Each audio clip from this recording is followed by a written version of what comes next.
Okay, good evening, everybody. Okay, the goal of tonight's shiur is to come up with a clear conclusion about the biggest topics that could come up in building a sukkah in 2021. Okay, first, we've all heard of a concept called ma'amid b'davar makabel tumah. It means supporting your schach with things that are not kosher for schach. Okay. So how big of an issue is this really? Okay, you're invited out for a meal, you walk into the sukkah and you look up, and your heart starts beating fast. How big of an issue is it really? Okay. So the way it comes out in halacha, so this is based on a Gemara you had a couple days ago, based on the Gemara in Chaf Aleph Amud Beis. There was a discussion, person who was using the kari hamita, the bed frame, as the way to support his schach. There's different opinions in that Gemara. So the way it comes out in halacha is that lechatchila, which means when a person's building his sukkah, he should avoid supporting his schach with things that are not kosher for schach. However, b'di'evid, which is clear, means not only if he already ate in the sukkah, it means if his sukkah is already built, even if we're holding a week before sukkahs, you put your sukkah up and then you realize that you supported it with metal beams. You supported your schach with metal beams. And halacha, it's clear that even in that case, it's 100% fine. If you ask me, is it a good thing to go and solve the problem? I'd say it's a good thing. Are you obligated to? It's clear that you're not obligated to. Okay, so meaning this issue is sometimes understood to be a much bigger issue than it really seems to be. So if a person's invited to a house, and the schach is 100% being supported by metal beams, it's 100% fine to eat in the sukkah, make a bracha with kavana, no problem at all. If you're building your own sukkah, we do preferably want to avoid this issue. Now, how do we avoid this issue?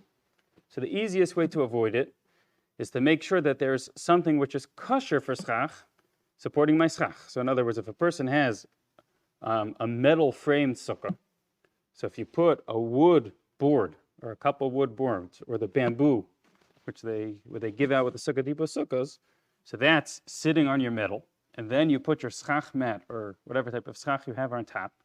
So now your schach is being supported by your bamboo, which is kosher for schach, and the bamboo is being supported by the metal. That's an easy way to avoid the whole issue, but it's just important to emphasize that as much as a person should avoid it, if it was not avoided, it's not going to make the sukkah not kosher for any reason. Okay, so that's the first issue. Now, let's say a person, this happens in Baltimore almost every year, that when there's a windy day in Sukkos, so the schach starts flying down. Okay, so if it's Chol Hamoed, it's not that big of a deal. You have to get out your ladder, but you put the schach back up. But if it's on Yantif, it's on Shabbos, so you can run into a much bigger issue. Problems of putting the schach back up.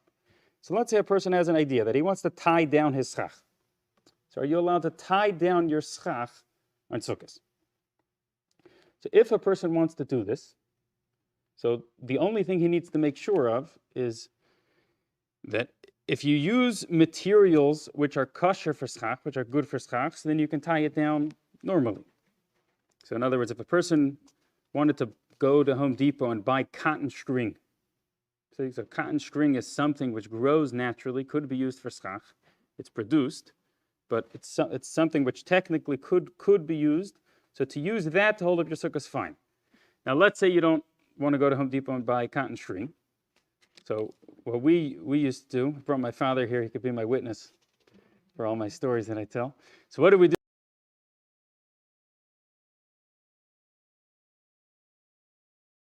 So we tie down our schach with the plastic ties. So you're not allowed to hold up your schach with something that's not kosher for schach. Plastic is not good for schach. So what do? First, we throw on a couple small pieces of wood, which makes it that the schach will not fly away in a normal wind, a ruach mitzuya, normal wind.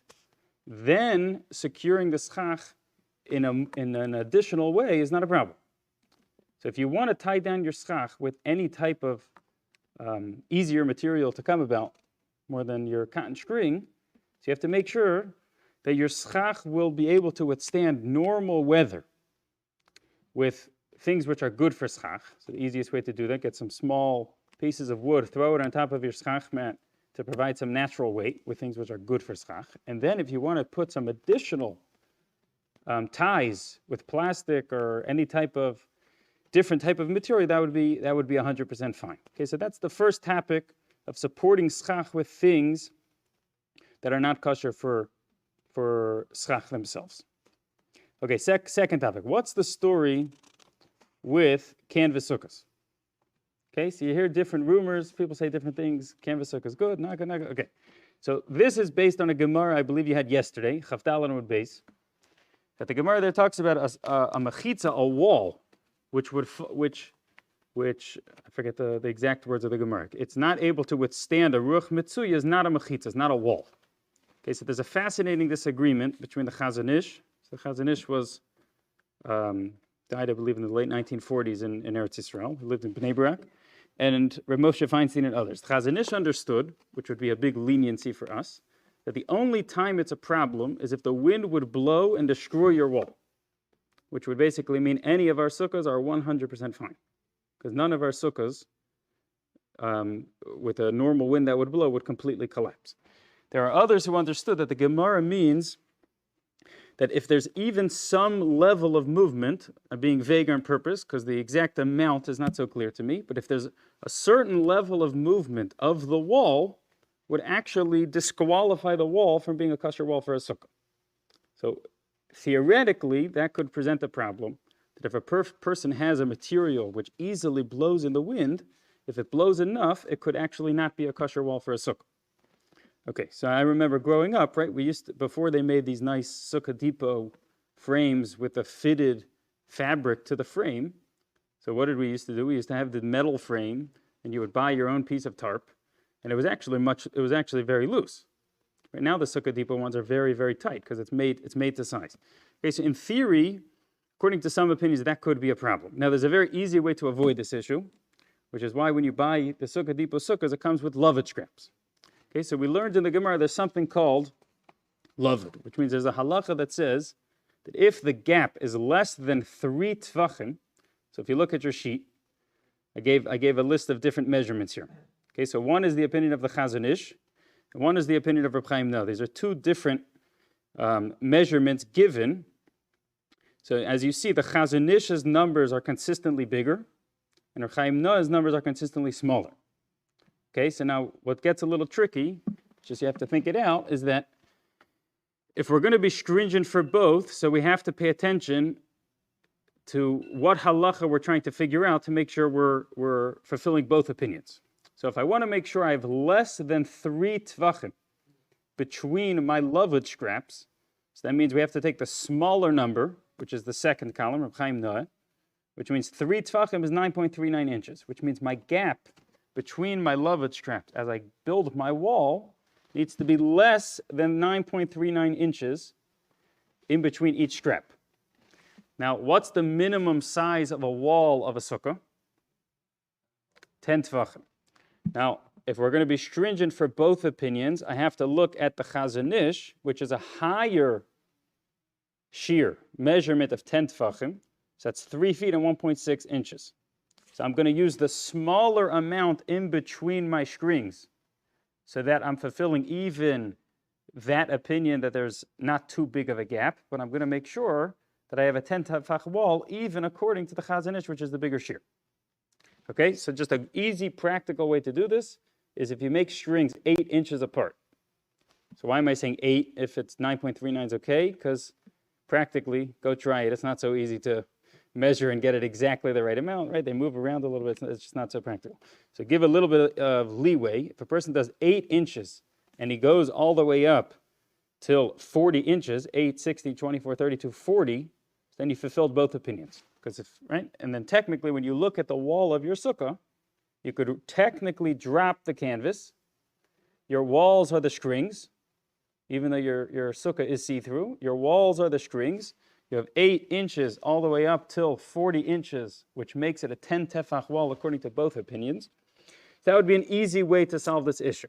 So my father could be the witness that I make sure we tie down the strings. Now, technically, one could argue that since our canvas is so tight that it's really 100% fine. And there are certainly opinions that hold our canvas is 100% fine.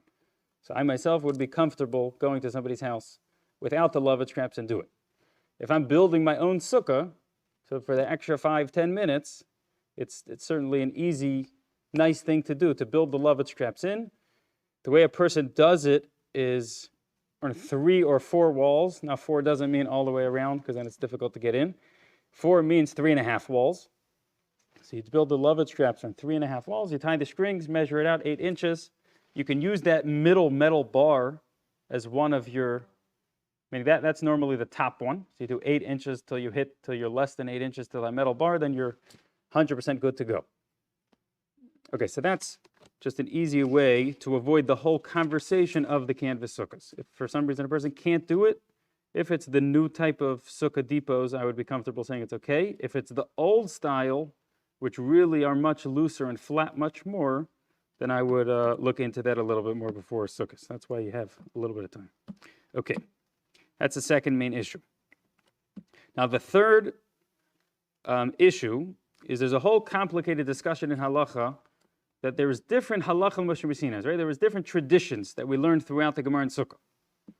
Okay, so for example, lavud, which is something less than 3 tefachim, is considered closed. Dofen akuma, that if you have not kosher material, you can see it as a slanted wall. There's a whole complicated discussion which should be avoided, which is, can you use 2 of them together? Okay, so an easy way where a person would be trying to use 2 of them together is if his wall only goes up 10 tefachim. So then you're saying good asik, which means you're saying one halacha which says it goes up. And if your schach is not all the way touching your wall, so then you would be saying, let's see it as if it goes up, which is 1, and then lavud, which is see as it goes over. So easiest way to avoid that, just make sure your schach, if your wall doesn't hit the ceiling, just make sure your schach is on top of your wall so that you're only saying one halacha, which is see as if it goes up. Okay, another issue which could be very relevant nowadays is the following scenario. Okay, imagine this is the wall of my house. Okay, and this is my overhang. Okay? Now if this is my overhang and I build my sukkah underneath. Right, this is my overhang and here's my gutter. Okay, I build my sukkah underneath. Now, if I need this to be one of the walls of my sukkah, which means I only have 3 walls including this wall. Okay, so now we are presented with the following issue. That we learned that if there's a tree or something that's not good for schach on top of my schach, then it makes the schach under it not good. Okay, so you'll tell me, but we learned there's something called dofen akuma, that view this as a slanted wall. And if you view that as a slanted wall, I can consider this as part of my wall. Now the problem's like this. All the cases in the Gemara are talking about is where here's the wall, here's the not kosher schach, and then my schach attaches right here. Now, most people, assuming your schach is not as high as the roof of your house, so your sukkah is down here. So now, can I use the wall of my house if my schach is down here? Okay, so it's not explicit anywhere, but I've talked to a couple of different people about this who held that you cannot do such a thing. Which means if you have 3 walls without this wall, you have 1, 2, 3, so you could space out for the next couple of minutes. Okay, but if you need this wall, so how are you going to make it that you can use this wall? So even if it's within 4 amas, because we learned how much not kosher schach will divide my sukkah, 4 tvachim. Right? By space, avir is 3 tvachim, not kosher schach is 4 tvachim. So if we look at our chart, that is, smaller amount would be 12.5 inches. Okay? So assuming your overhang is more than about a foot, which I believe normally the overhangs are more than a foot, probably closer to 2 feet. So then I have a problem, because here's my schach. I have anything under the overhang. You have to view it, even though it looks like a schach mat, you have to view it as metal. It's no good. So if I have more than a foot, 12.5 inches, that's going to make it that I have more than 12.5 inches of not kosher schach in the middle of my sukkah. Normally, the way you solve that issue is with dofen akuma, which is that you can see the roof as an extension of my wall, but the Gemara's cases is where my schach directly connects to my not kosher materials. In this case, where I'm building my sukkah under my roof, you can't say dofen akuma, so I'm stuck with this issue of not kosher schach in the sukkah. Okay, so what's the easiest way to avoid this? You make sure your schach touches your wall. If you make sure your schach touches your wall, so I don't have enough hands here, but what I'm doing is this, my left hand, is not kosher schach because it's under the roof, but my dofen akuma, my slanted wall, is up here through my left hand. Now I don't have to say my slanted wall's up here, because since my not kosher schach connects to my wall, so this, anything under my roof, is as if it's not kosher schach itself. So now I go up my wall through this hand, assuming it's less than 4 amos, which it's going to be. So now this is really the wall of my sukkah, and that takes me, that will allow me to use this as the third wall of my sukkah. Okay? Does that make sense? Okay, so that's could potentially be a big problem, but it's very easy to solve. So just make sure that that schach touches the wall. If you don't have enough schach, take a towel and tie it to your schach and tie it to your wall. It doesn't have to be kosher material. It just has to be material. Because if there's material connecting it, so then dofen akuma allows you to see that as my wall. But if it's disconnected, which it naturally normally will be, if it's like this, so then it could present an issue. Okay, the last issue which could come up, which is also very easy to solve, is when you decorate your sukkah.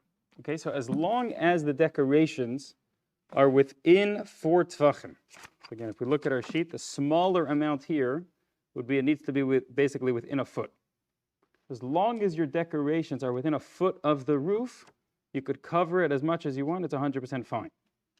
Now, the problem is the fancy decorations, right, come and these big, huge 4-foot things, and they hang down 3-4 feet. Okay, so this gets into a discussion, which is, does it need to all be within the foot of the roof, or does it just need to start within the foot of the roof? Okay, so again, if a person is designing his own sukkah, and before you go to the A to Z and pick out your decorations, I would say preferably buy the smaller decorations that start. If everything's already decorated, so then as long as it really starts within that foot of the roof, it would really be okay. Okay, so just to summarize, and if anybody has any questions, the 5 or so issues we talked about. One is, preferably a person should support his schach with something that is good for schach itself. Easiest way to do that, the bamboo, which goes across the metal frame, and then you put your schach mat on top. If he already built his sukkah in a way that there is metal or something else not good for schach supporting his schach, it's really 100% okay. You can make a bracha, it's good.